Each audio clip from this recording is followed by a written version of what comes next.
México por la UNAM, que es una de las mejores facultades de Derecho de América. Él daba clases de lógica jurídica en nuestra facultad, era una de las mentes brillantes que tuvo la Facultad de Derecho en los 90s y 2000. Era filósofo, pero de los filósofos que se había metido en serio al tema de la lógica jurídica.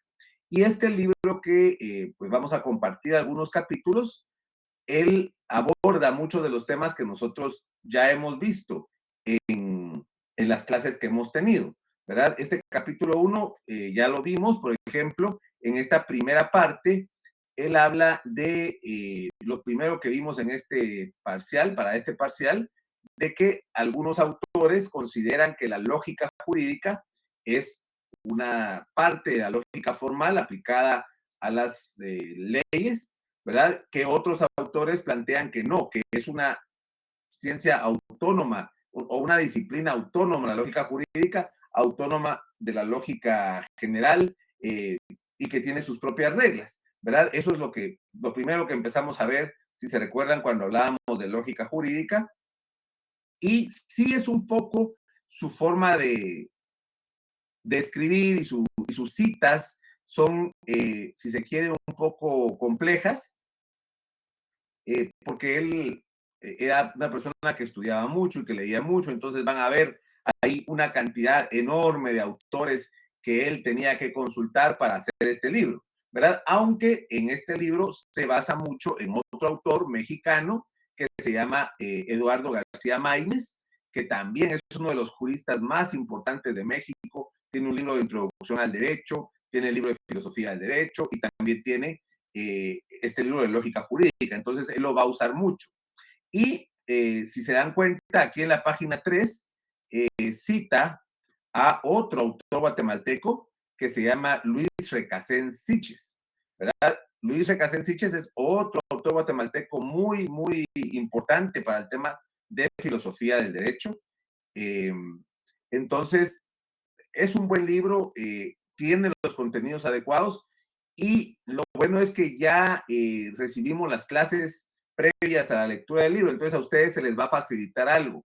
No les voy a mentir, es un poco aburrido porque es lógica jurídica, ¿verdad? Pero sí tiene por lo menos lo que debe tener este libro, ¿verdad?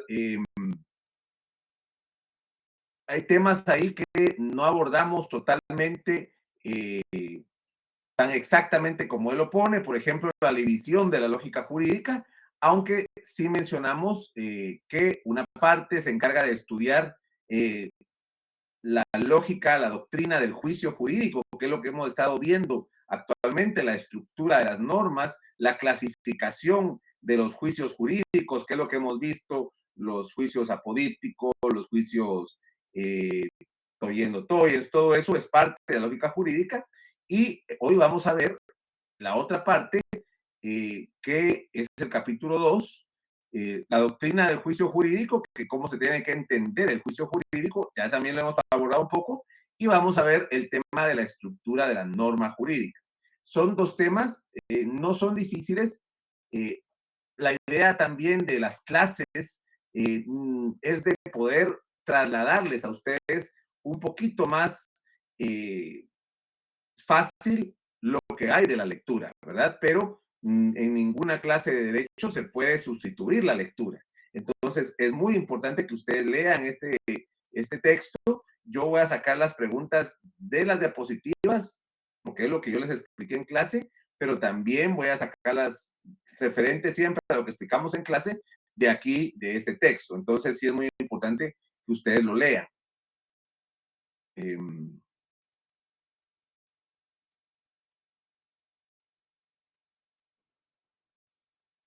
Y como les digo, ¿verdad? Esto es lo que entra, tienen una buena base ahí de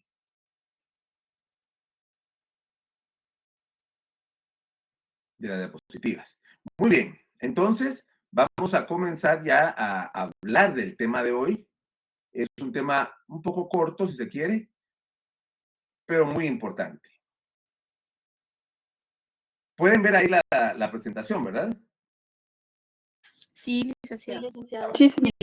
Siempre les pregunto porque a veces se desconecta la presentación. Hoy vamos a hablar de la norma jurídica. Hemos venido hablando del juicio jurídico. Juicio jurídico y norma jurídica en términos de lógica es lo mismo, solo que hoy lo vamos a ver desde un punto de vista más detallado a la estructura de la norma jurídica. Primero vamos a hablar un poco de la naturaleza de la norma jurídica.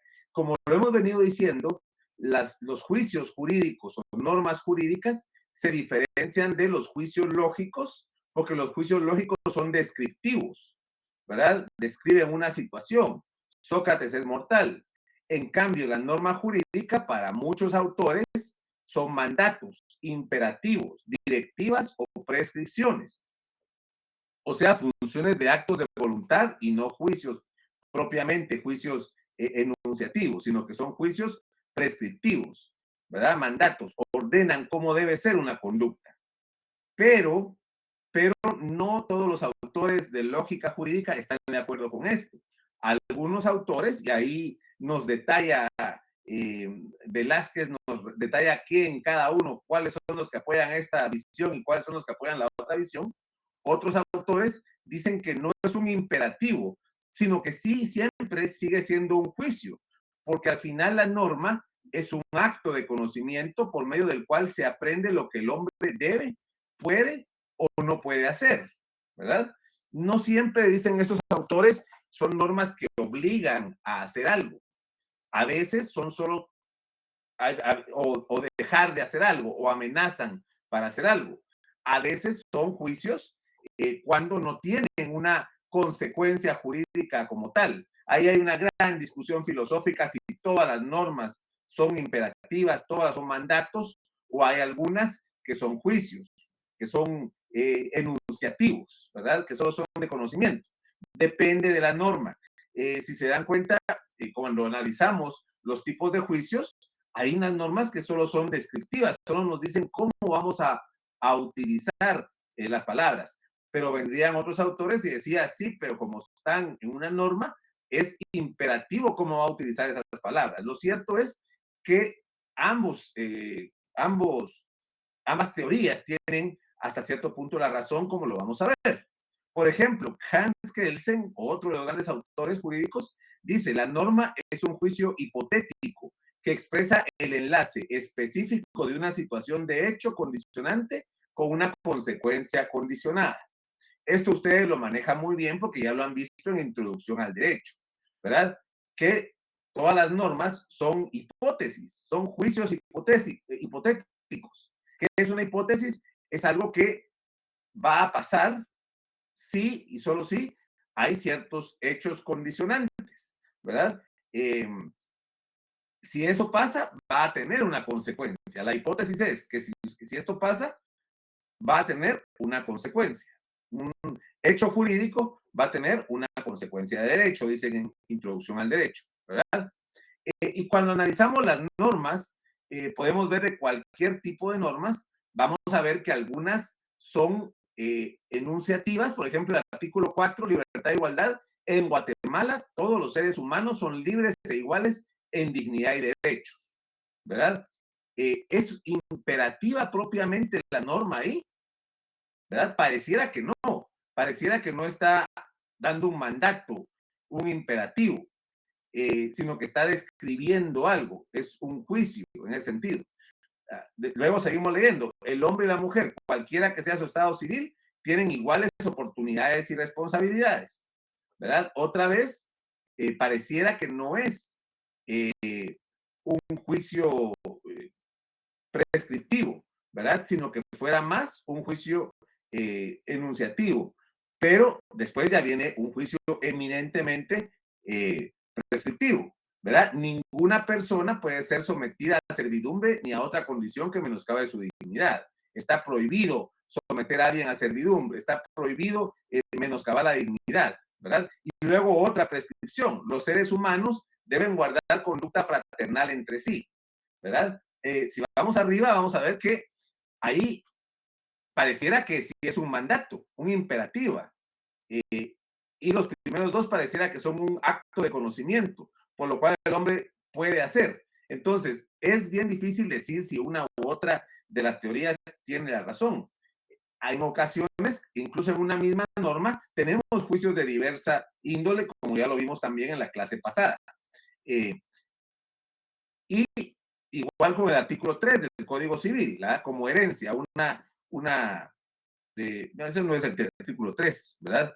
Eso no es el artículo 3 del Código Civil, perdón por la cita. Voy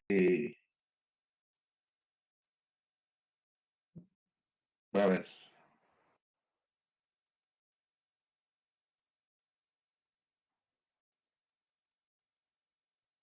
Ahí como que se me buscó el código. Bueno, al que me encuentre el código, el artículo del Código Civil, le doy un punto extra. Al primero que me escriba ahí el artículo del Código Civil. Porque ahorita no me acuerdo cuál artículo es.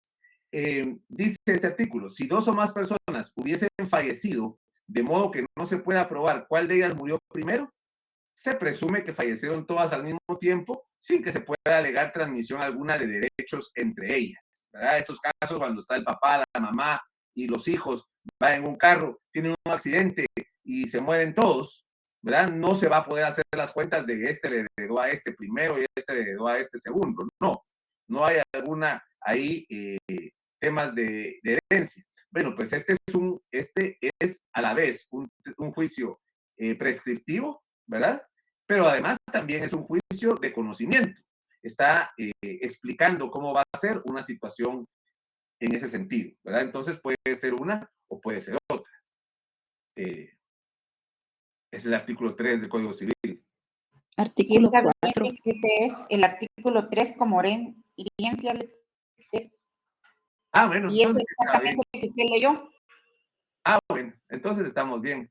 Ya no me acuerdo del Código Civil. Yo. Sí, Lick, está bien. Bueno, perfecto. Entonces no tienen puntos nada. Solo. Así no se vale. Solo para ver si están poniendo atención.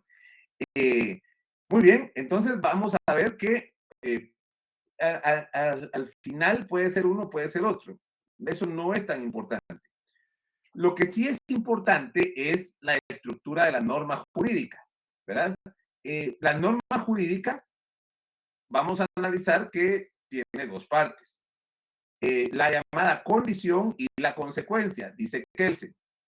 La condición es, digamos, lo que conocemos como hecho jurídico, que produce una consecuencia jurídica, ¿verdad?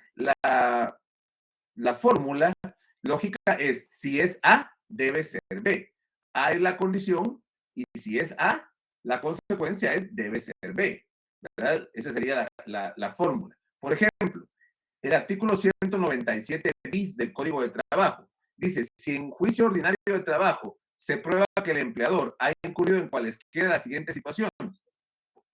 A, si en forma negligente no cumple las disposiciones legales y reglamentarias para la prevención de accidentes y riesgos de trabajo, y si como consecuencia directa e inmediata de una de estas situaciones especiales se produce accidente de trabajo que genera pérdida de algún miembro principal, incapacidad permanente o muerte del trabajador, la consecuencia es que la parte empleadora quedará obligada a indemnizar los perjuicios causados, con independencia de las pensiones o indemnizaciones que pueda cubrir el régimen de seguridad social, ¿verdad? Si se dan cuenta, esta norma jurídica que está aquí es bien compleja.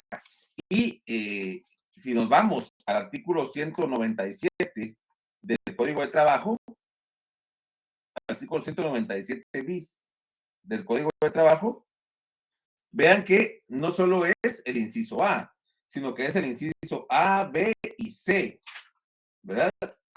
Y está también ahí la consecuencia de lo que tiene que hacer la parte empleadora.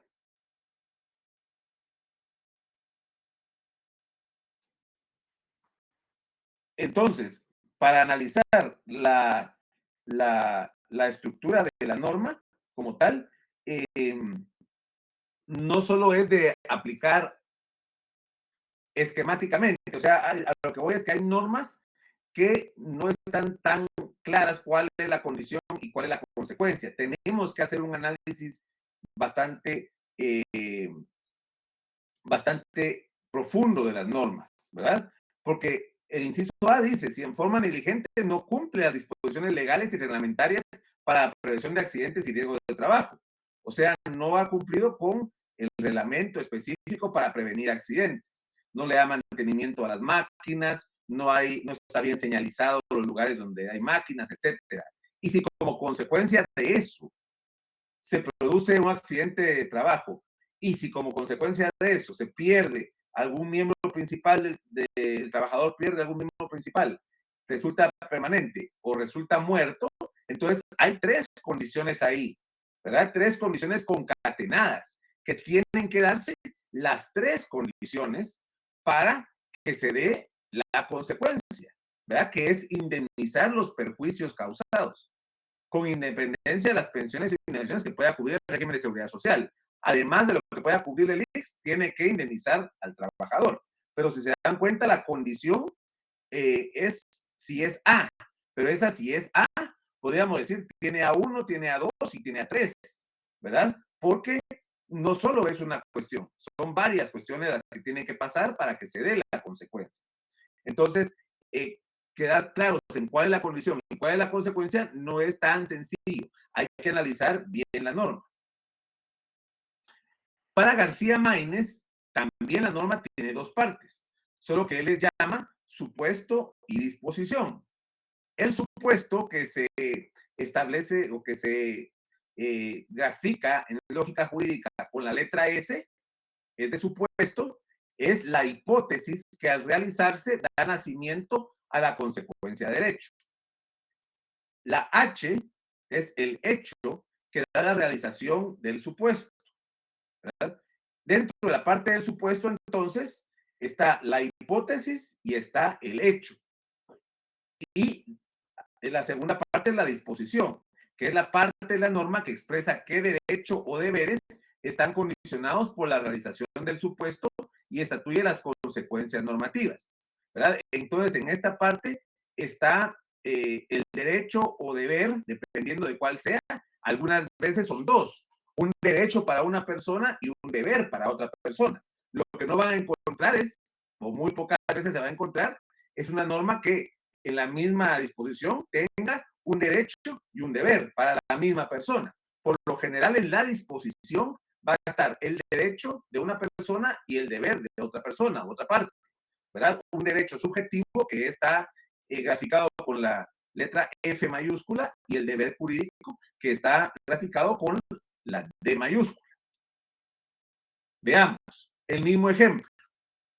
El supuesto, solo que aquí lo vamos a ver desde el punto de vista de García Maínez. El supuesto sería este mismo del artículo 197 bis con todas las consecuencias que hemos platicado, ¿verdad? Si en forma negligente no cumple las disposiciones legales y reglamentarias para la prevención de accidentes y riesgos de trabajo. Ese es el supuesto. Y dentro del supuesto está el hecho. El hecho es, como consecuencia de lo anterior, hubo un accidente que generó la pérdida de un miembro, ¿verdad? Mientras que en la parte de la disposición está el deber de la parte empleadora de indemnizar los perjuicios causados y el derecho del trabajador o de las partes para requerir ese pago de indemnización, ¿verdad? Se abre la puerta para ese pago de indemnización y además se obliga al trabajador a pagarla, ¿verdad? Si se dan cuenta, lo que hace García Maínez es mantener las dos partes, solo que podría decirse analizarla más a fondo cada una de ellas, diciendo que en una de ellas hay un supuesto y un hecho, y en la otra hay un derecho subjetivo y un deber jurídico. Kelsen solo planteaba la condición y la consecuencia, ¿verdad? García Maínez lo que hace es complejizarlo más, analizarlo más a fondo las normas. Y todavía más, ¿verdad? Si se dan cuenta aquí, García Maínez, a su vez, la parte de la disposición la divide en tres: el sujeto, la cópula jurídica y el predicado. En este caso, el sujeto es la parte empleadora, la cópula jurídica quedará obligada a, y el predicado indemnizar los perjuicios causados con independencia de las pensiones o indemnizaciones que pueda cumplir el régimen de seguridad social. Pero esta parte es la parte de la disposición. Entonces la disposición se divide a su vez en sujeto, cópula jurídica y predicado. Y ese mismo análisis se tiene que hacer o se puede hacer con todas las normas jurídicas. Aquí utilizamos ese análisis en las normas jurídicas del artículo 197 bis del Código de Trabajo, pero ahora lo vamos a hacer en varios otros ejemplos. ¿Hay alguna duda o comentario en lo que estamos viendo hasta ahorita? ¿Cómo vamos? ¿Vamos bien?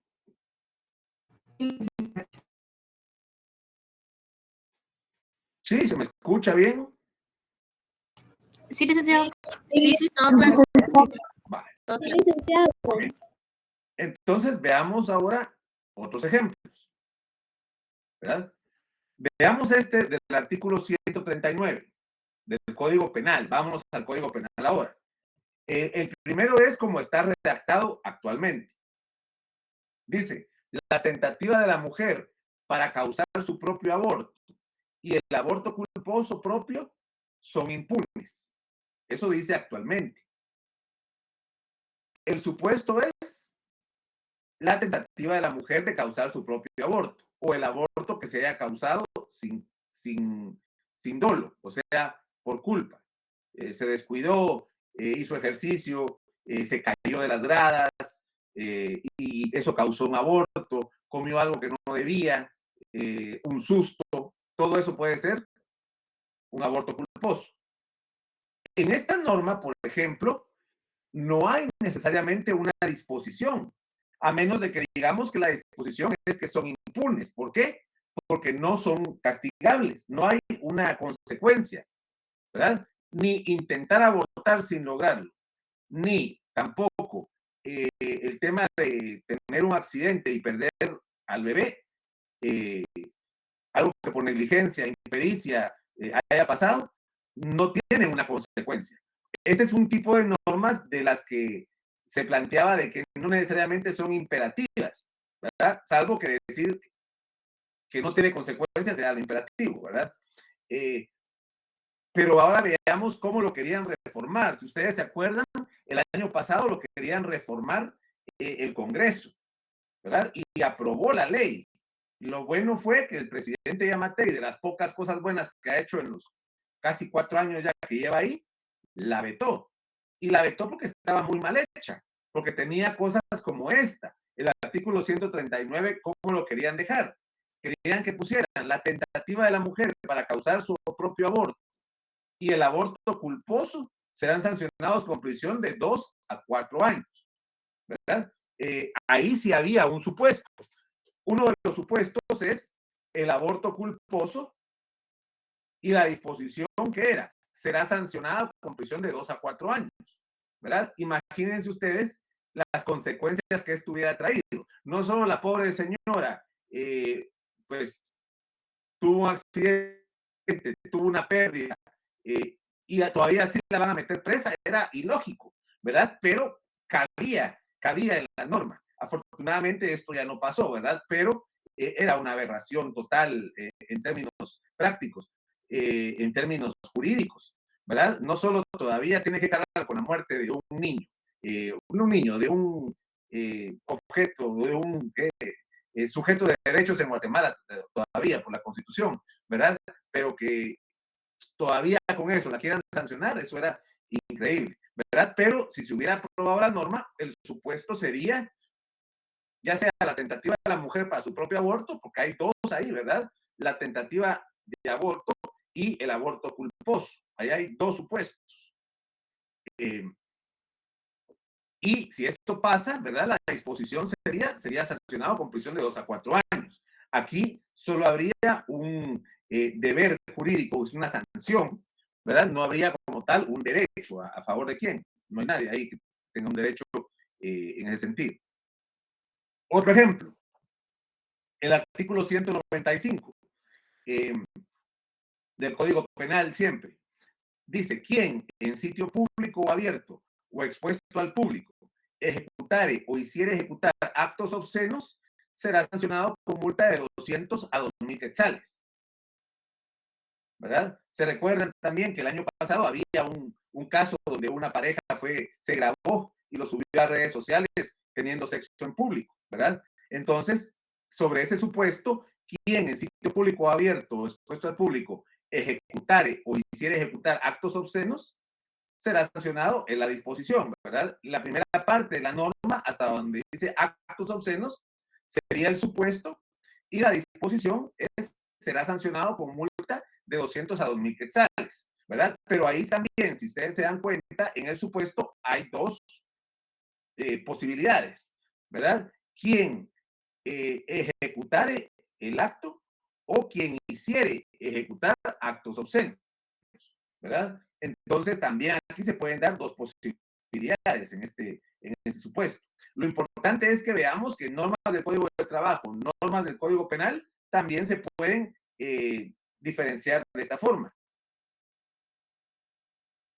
Y luego, en la misma disposición, ¿quién sería el sujeto obligado aquí? El que hizo los actos obscenos. ¿Cuál es la cópula? Será sancionado, ¿verdad? ¿Y cuál es el predicado? Con multa de 200 a 2,000 quetzales, ¿verdad? Ahora vámonos a un tema más actual. Vamos al artículo 90 de la Ley Electoral y de Partidos Políticos, ¿verdad? El artículo 90 dice, se sancionará con multa al partido político que A, B, C, D, cualquier cantidad de que ustedes digan, M, difunda propaganda electoral por cualquier medio de comunicación que contenga expresiones que contravengan la legislación ordinaria o que atenten en contra de las organizaciones políticas, sus candidatos y sus miembros. La multa se impondrá por cada valla por medio de comunicación escrito y por tiempo de aire y medio de comunicación, ¿verdad? Ahorita que estamos en campaña política, ¿verdad? Todos los partidos políticos tienen que observar la ley electoral y de partidos políticos, ¿verdad? ¿Cuál es el supuesto en esta norma?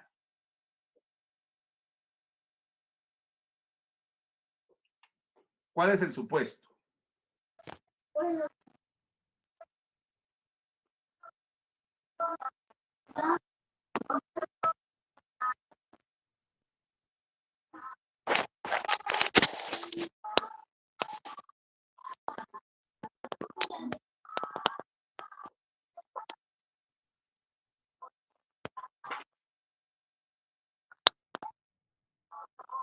Me imagino que no tienen una ley electoral por ahí, pero léanla aquí y cuéntenme, según ustedes, ¿cuál es el supuesto aquí?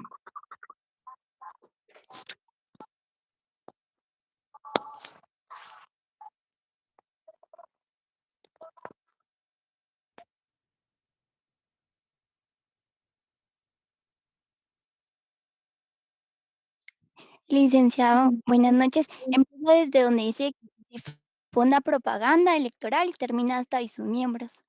Exacto, ¿verdad? Es desde difunda propaganda electoral hasta donde dice sus miembros, ¿verdad? Toda esta parte es el supuesto.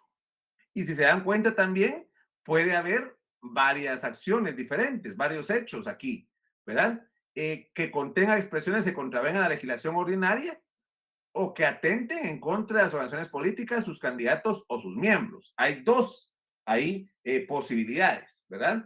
Muy bien, María José, muchas gracias. ¿Y la disposición cuál es?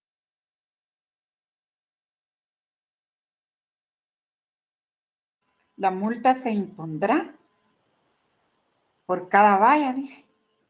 Ajá. Pero ¿será que solo esa parte de la multa No, se impondrá? por medio de comunicación escrito y por tiempo de aire y medio de comunicación. Ya. Y la parte de arriba que dice se sancionará con multa. Esa también es parte de al partido político. Y también la disposición, se sancionará con multa al partido político. Ajá. ¿Por qué es importante esta? Porque si ya vamos al análisis de la disposición, ¿cuál es el sujeto obligado? cualquier partido político Ajá, que el incurriera en partido ese político. delito. El partido político. La cópula se sancionará y el predicado es con multa, ¿verdad? Y la multa se impondrá por cada valla, por medio de comunicación escrita y por tiempo de aire. Si se dan cuenta aquí, por ejemplo, el supuesto no está al principio necesariamente de la norma, ¿verdad? Sino que hay una parte de la disposición que está al principio. Depende también de cómo esté redactada la norma, pero lo importante es que sí se identifique el supuesto y que se identifique la disposición. No sé si lo saben, pero este caso, por ejemplo, le pasó ahorita al partido FCN. Quienes transitaron por las calles ayer y hoy, o desde el lunes que inició el permiso para poner propaganda, se han dado cuenta de que había una propaganda del FCN que decía 2 mujeres, un camino. ¿La vieron? Que tenía una parte verde y una parte azul. Y estaba Sammy Morales, que es el candidato de FCN, diciendo el camino. Entonces, el Tribunal Supremo Electoral consideró que esta propaganda contenía expresiones que contravienen la legislación ordinaria, porque era ofensivo, dijeron, contra las mujeres, como diciendo, de 2 mujeres ahí no se puede escoger solo un camino, y atentaba contra los candidatos de las otras organizaciones políticas también, y lo multó al partido FCN. Esa es como la parte práctica de esta norma. Yo sé que ustedes no ven mucho el tema de la ley electoral y de partidos políticos, ¿verdad? Pero es una ley que tiene bastante complejidad y que ahora se va a estar aplicando. Y aquí hay otro ejemplo. El artículo 94 siempre de la ley electoral y de partidos políticos dice: propaganda ilegal de personas individuales. No será inscrito como candidato quien haga campaña a título individual a cargos de elección popular publicitando su imagen en los diferentes medios de comunicación social antes de la convocatoria oficial de elecciones, sin perjuicio de las sanciones que procedan en contra de la organización política, las asociaciones y fundaciones que lo promuevan. Previo a la sanción, deberá agotarse el procedimiento establecido en el reglamento, ¿verdad? El tema que es bastante casuística, cuando la norma dice bis, es porque fue agregada después de que ya había sido aprobada la ley. En este caso, ¿cuál será el supuesto?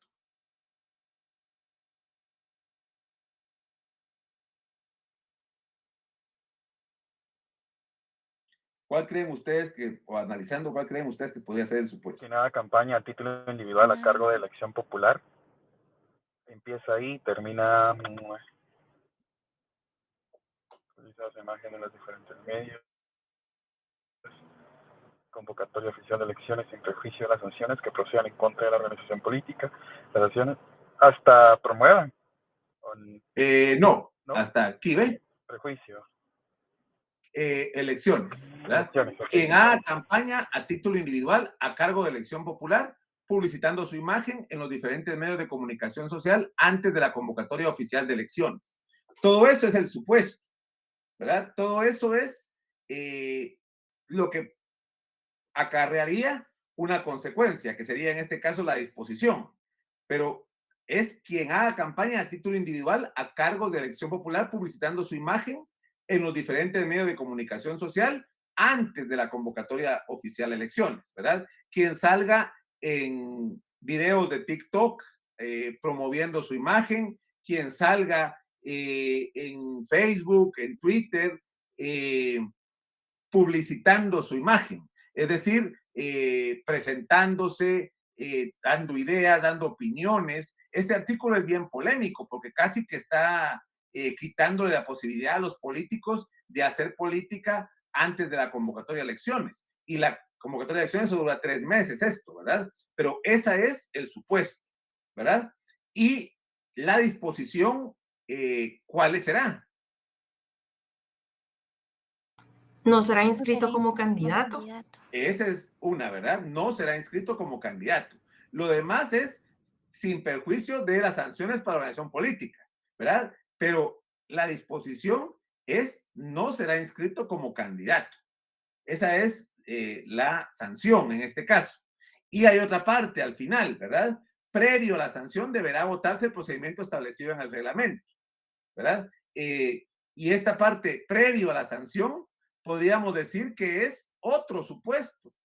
Este otro supuesto, porque es previo a que se imponga la sanción, deberá votarse el procedimiento establecido en el reglamento. Entonces, podría decir también, una vez que se haya agotado el procedimiento establecido en el reglamento, se puede imponer esta sanción, ¿verdad? Por supuesto que esta parte, previo a la sanción, es pura huizachada, ¿verdad? Política, jurídica, perdón, pura huizachada de los diputados, porque obvio que previo a la sanción debe agotarse el procedimiento. Eso no era necesario que estuviera aquí metido, ¿verdad? Porque previo a toda sanción debe agotarse el procedimiento.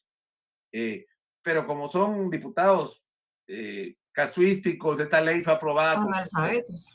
casi. Esta ley fue aprobada con presiones porque hace 8 años había un candidato, ustedes lo conocen, que es Manuel Valdizón. Manuel Valdizón, un año antes de las elecciones, tenía pintado de rojo todo Guatemala. O sea, este se hacía campaña anticipada, ¿verdad? Este se hacía campaña anticipada. Entonces, para evitar que hicieran campaña anticipada, hicieron esta norma.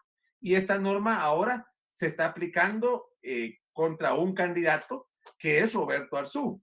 Ahora, siendo honestos, Roberto Arzú sí cometió esto de propaganda ilegal, ¿verdad? Desde hace casi un año empezó a sacar videos, empezó a sacar anuncios diciendo que él iba a hacer y que él no iba a hacer, ¿verdad? Pero también recordemos que desde hace bastante tiempo hay muchos otros candidatos haciendo lo mismo en redes sociales, ¿verdad? El Carlos Pineda, que estaba ahí, por ejemplo, en TikTok, desde hace rato que anda haciendo eso antes de la convocatoria de elecciones, ¿verdad? Promoviendo su imagen. Incluso diría, lo estaba haciendo desde que iba a dar ayuda a Tavera Paz con el IOTA y el IETA. Él ya se sabía que iba a ser candidato y que estaba haciendo para promover su imagen.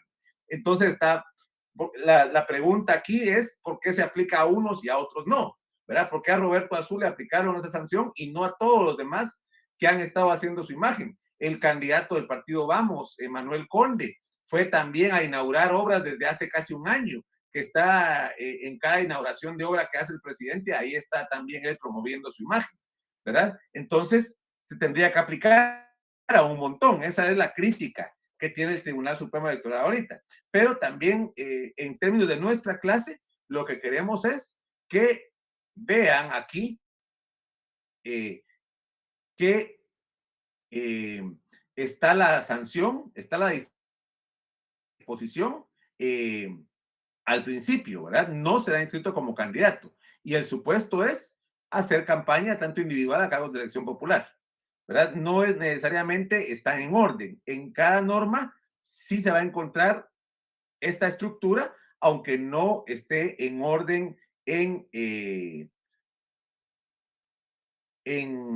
el texto de la norma, ¿verdad? Sí, yo creo, así como dice Eric, en las redes, en varios lugares, la política no es mala, promocionar su imagen no es malo.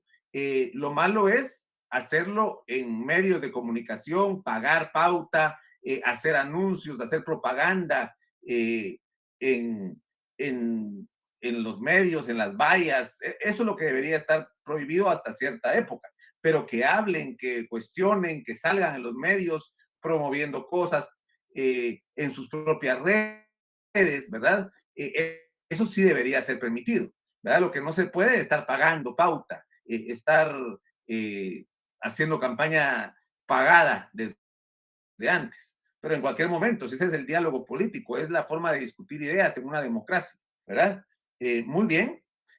Como ya entendimos bien lo del supuesto jurídico, ¿verdad? Y la disposición, lo que les voy a dejar de tarea para que sigan acumulando puntos, esos 10 puntos, es es que van a hacer ese análisis, aquí lo voy a poner en el chat, van a hacer ese análisis con una norma del Código de Trabajo, una norma del Código Civil, una norma del Código Penal y una norma de la Constitución Política de la República. Ustedes eligen qué norma es, ¿verdad? Cualquiera que ustedes vean y entonces ahí la separan, le hacen su cuadrito que vimos aquí, el supuesto y la disposición, con una norma de cada uno, del Código de Trabajo, del Código Civil, del Código Penal y y de la Constitución Política de la República, ¿verdad? Esa sería la tarea para que la vayan adjuntando en el documento ese de tareas que vamos a entregar antes del examen. ¿Alguna duda sobre la tarea? No, Lick, muy bien, muy amable. Está fácil, ¿verdad? Gracias.